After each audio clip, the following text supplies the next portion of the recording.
Alors, après avoir cisaillé du film à la tronçonneuse, on a envie de se rincer un peu, on a envie de se faire plaisir.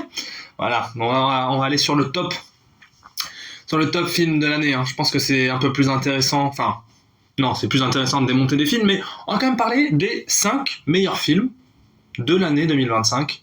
Et Cocorico, il y a un film français dans le lot. Absolu cinéma, personne s'y attendait, c'est exceptionnel.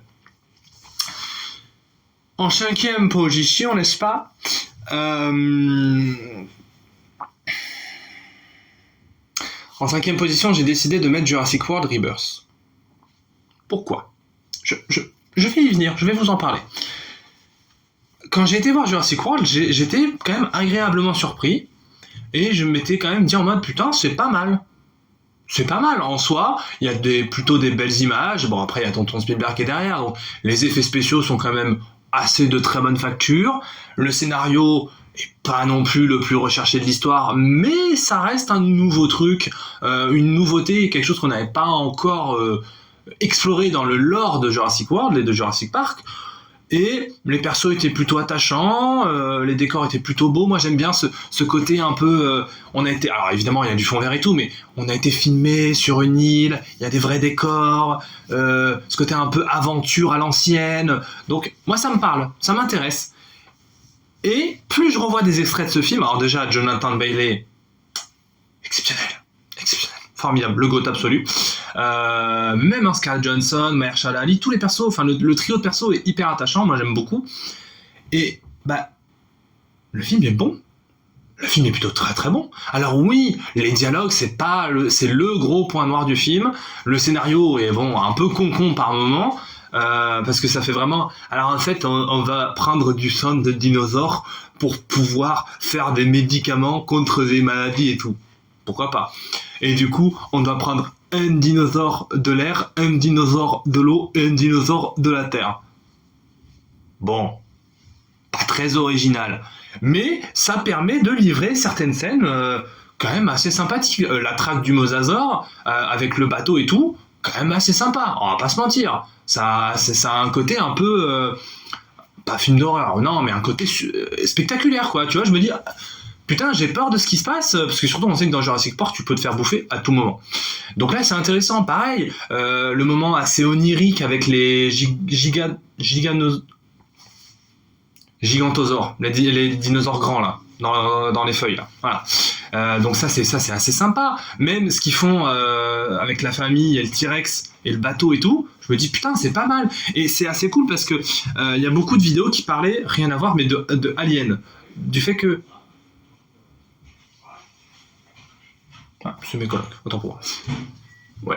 Du fait que genre les aliens, bah il y a plus grand chose à dire, il y a plus grand chose à faire, on a un peu fait le tour. Alors que ben là justement dans Jurassic World, bah il semblerait qu'on n'ait pas fait le tour et qu'il y a encore des choses à montrer, des scénarios à explorer, des visions, parce qu'en plus des dinosaures il y en a plein, donc tu peux faire plein de choses avec les dinosaures, il y en a qui volent sous l'eau, qui marchent dans la terre, etc. Donc c'est assez cool, notamment la séquence avec le Quetzalcoatl, le dinosaure qui vole dans la grotte, bah ça c'est quand même sympa, tu vois. Donc non, ça reste quand même très très cool.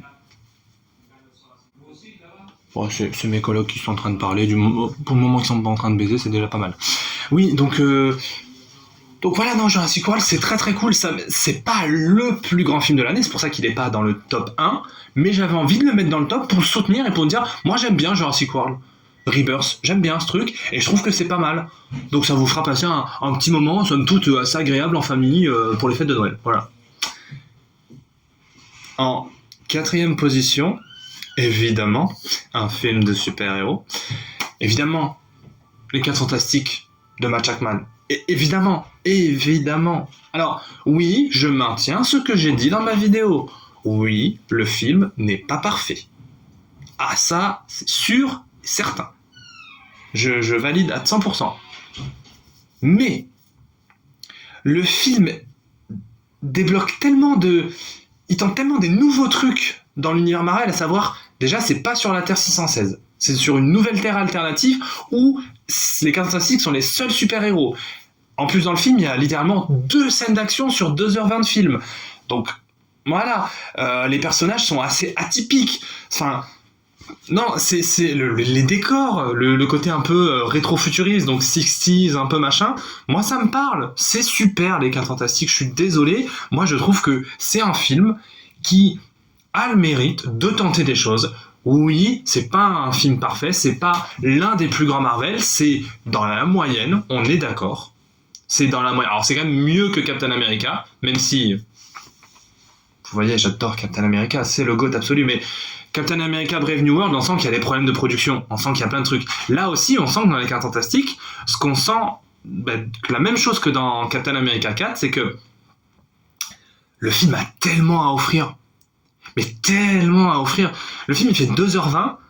Au bout de 15 minutes de film, tu te dis, il y a des trucs qui ont sauté.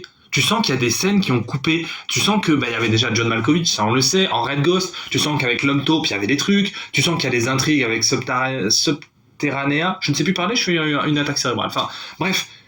Tu sens qu'il y a plein de trucs, quoi. Tu sens qu'il y a plein d'intrigues, plein de décors, plein de machins qui ont été coupés, où tu te dis, putain, c'est dommage, parce que du coup, le film est un peu bancal. Enfin, pas bancal dans le sens nul, hein, dans le sens le scénario se tient, mais dans le sens tu sens qu'il manque des éléments dans la tour, quoi, tu vois.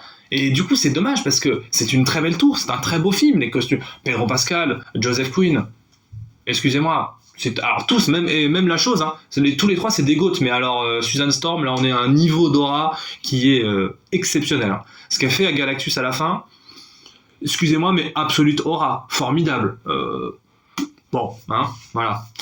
Les masculinistes en sueur, c'est une femme, elle peut pas être puissante. Vous n'avez pas lu les comics, c'est pas grave, on ne vous en veut pas. Bref, donc non, les 4 Fantastiques, c'est formidable, sans déconner. Et puis la musique est fou, mais fou.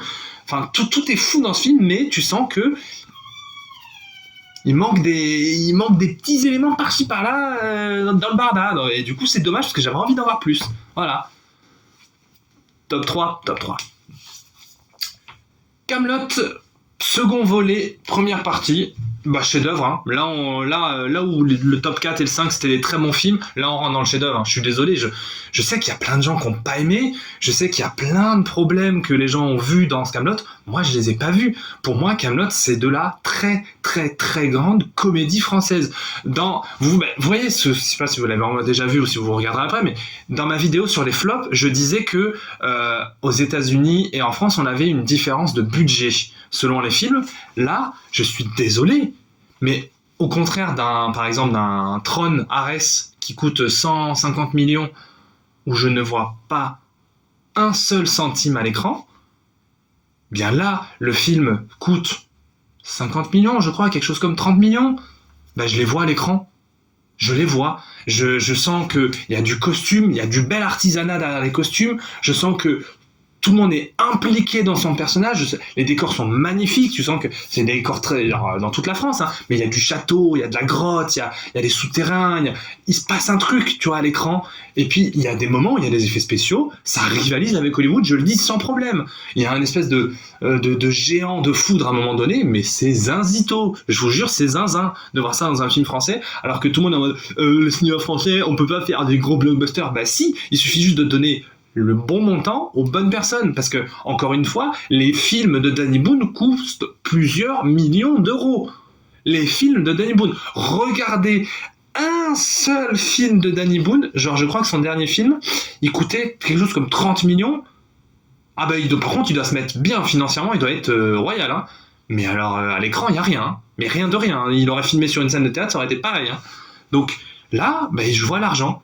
Je vois les moyens, je vois que tout le monde est impliqué, et même quand tu regardes les interviews des acteurs et des actrices de Kaamelott, tu sens que les gens, ils aiment Alexandre Astier, ils aiment ce qui se passe dans l'univers de Kaamelott, et tout le monde a confiance, parce que c'est un peu couillu de se dire, ouais en fait, Kaamelott 2, ce sera 2 films, comme Avatar 3 et Avatar 2, qui en fait sont le même film, mais ça pue la merde. Là, tu te dis, ok, faut avoir confiance en le gars, hein, Et là, c'est pas dérangeant, quoi. Le gars coupe son film en plein milieu, au bout de 2 heures, il y a un mode à suivre, et tu dis, oh, ok, putain, pas mal. Parce que c'est peut-être moins comédie, peut-être un peu plus aventure, et pourtant, les dialogues sont fous. Enfin, moi, je considère, alors peut-être que je suis un énorme susbite, ce n'est plus le cas. Je suis un homme fiancé, désormais. On va la couper au montage, celle-ci, hein. On va la couper. Non, et du coup... Oui, donc on pourrait dire que je suis un énorme fan de Alexandre Astier, c'est le cas, mais moi je trouve que c'est un génie, Alexandre Astier. Je trouve que en termes d'artistes en France, on n'en a pas beaucoup qui sont des goats comme ça. On en a deux pour moi. On a Alexandre Astier et Alain Chabat, parce que c'est des gens qui écrivent et qui réalisent, qui sont impliqués dans leurs projets. Il y a Gilles Lelouch qui est en train d'arriver en force aussi, parce qu'en 2 films, excuse-moi, mais ce qu'il nous fait, c'est fou. Et après, on aurait les Pierre Niney, par exemple. Mais Pierre Niney, c'est mainstream, en fait, tu vois. Dire Pierre Niney, c'est un bon acteur, c'est comme dire bah, le chocolat, c'est super bon. Bah oui, merci, on est au courant que c'est super bien, mais peut-être regarder ailleurs, tu vois. Donc, non, c'est pas mal du tout. C'est un chef-d'œuvre absolu, Kaamelott. C'est formidable, formidable. On passe au top 2 ? Le top 2. Allez. Thunderbolts, putain, le Marvel le plus controversé. Enfin, non, en vrai, c'est pas du tout controversé. Un film qui a donné au box-office moins de 400 millions de dollars. Je ne comprends pas. C'est incompréhensible. Thunderbolts, tenez-vous bien. Parce qu'on dit toujours ça, machin.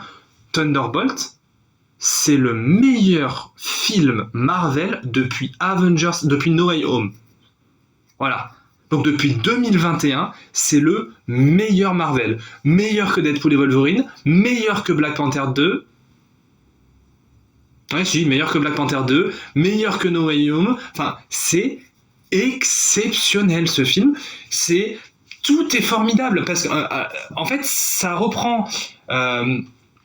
Thunderbolt dans les comics, c'est un peu la Suicide Squad de chez Marvel, en mode des gens qui ont fait des choses oulala pas très bien, des petits criminels là, oulala, que on va faire bosser pour le gouvernement pour des missions un peu secrètes.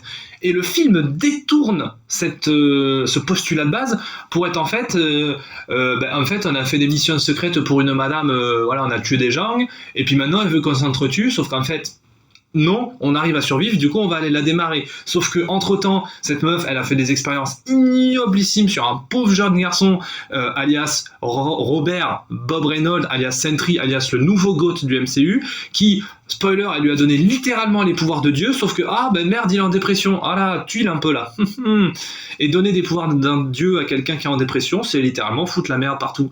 Donc, le film est d'une puissance émotionnelle, parce que déjà à l'époque quand je l'avais vu, mais je chialais, j'ai chialé toute ma race, parce que ce côté, surtout pour Yelena, même pour John Walker, même pour Red Guardian, enfin pour tous les persos en fait, on a fait des choses horribles, on est des mauvaises personnes, on n'est pas bien, on mérite d'être seul. Il y a notamment un dialogue de Yelena à son père qui est absolument terrible, où elle lui dit en fait moi je rentre chez moi et puis je regarde mon téléphone et puis personne m'appelle parce que personne ne veut de moi, et du coup je bois pour oublier que j'ai fait des choses horribles et que je suis tout seul. Sauf que, entre temps, j'ai fait une tentative de suicide et une dépression. Donc quand je revois cet extrait, je suis en mode mais entre temps je suis fiancé également avec ma chérie, donc tu vois, du coup je suis en mode putain, ils ont bien compris la dépression, mais vraiment ils ont bien, alors il n'y a pas une dépression, chaque personne en dépression aura une dépression différente, mais je trouve que là on est vraiment dans une belle représentation de la dépression, notamment avec le personnage de Sentry et de The Void, parce que vraiment quand t'es dans la dépression, t'es dans The Void, hein. C'est terrible. J'ai déjà fait une vidéo dessus, on va pas en reparler. Mais ouais, non, c'est formidable Thunderbolt, et puis tous les persos sont hyper bien. Et on retrouve aussi ce truc de super-héros, à savoir un super-héros qui sauve des gens. Et ça, c'est un truc qui me touche et que moi j'adore, c'est quand on voit des super-héros sauver des gens. Parce qu'un super-héros, c'est 3 choses. C'est 1, des pouvoirs, quoique d'ailleurs c'est pas toujours le cas, enfin en tout cas des capacités spéciales, 2, un costume, 3, un super vilain, ça fait 4 choses, et 4, sauver des gens. Si vous avez ces 4 choses, vous avez un film de super-héros. Si vous avez pas ces 4 choses, tu vois, je trouve que c'était un film c'est un truc qu'on perdait un peu dans notamment les Avengers 3 et Avengers 4. On voyait pas, tu vois, les super-héros sauver des gens, on les voyait se battre, mais du coup, ce côté, on essaye de sauver des gens à New York, on essaye de battre le Void, on essaye de devenir des bonnes personnes, moi ça me parle. Et du coup, Thunderbolt, c'est un chef-d'œuvre absolu, et c'est une masterclass, tout simplement. Voilà. On va passer au top 1. Il n'y a pas de suspense sur le top 1, je vous le dis de suite. Bah, que dire de ce film Que dire de ce film que je n'ai pas déjà dit en story, dans ma vidéo? Parce que pour tous les films que je vous ai cités dans le top et le flop, il y a des vidéos plus longues dessus. Donc vous pourrez évidemment aller sur ma chaîne, vous tapez Captain Melboy, gna gna gna, Captain Melboy Superman, Captain Melboy 4 Fantastiques, et là vous aurez une critique plus constructive que ces quelques minutes que je mis dans le top et le flop. Mais Superman, eh bien c'est la renaissance absolue de l'univers DC Comics au cinéma. C'est un film qui a engrangé plus de 600 millions de dollars au box-office mondial, ce qui est du coup un très très très beau succès, très beau succès pour James Gunn et pour son univers.